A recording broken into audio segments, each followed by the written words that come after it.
We want our volunteers to know that we want them to feel safe when they show up every day, that we're doing the steps that we can to make sure that our customers are safe and that our volunteers are safe as well.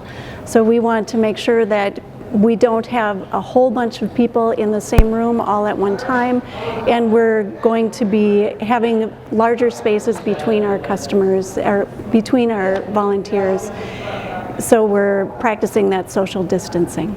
We're also encouraging people before they walk in the door to use hand sanitizer and to wash their hands. And some of our volunteers have even come in wearing masks. We've also encouraged the wearing of gloves for when people are serving our customers at our drive-ups. I think probably the biggest thing is making sure your volunteers feel safe. Working in this environment, and we do a good job of social distancing, there's just a lot of movement, and it requires the volunteers to come because it's a lot of packing and lifting and moving, whereas the clients actually had that role when they were shopping on their own.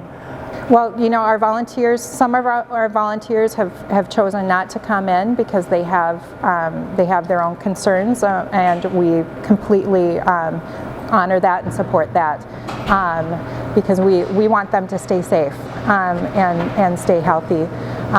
Some of our volunteers are coming in and working maybe a different kind of shift. Maybe they previously had worked directly with clients, and now they're working in a different way that's keeping them away from other people. Some of our volunteers just can't come in, and this is their heart and soul.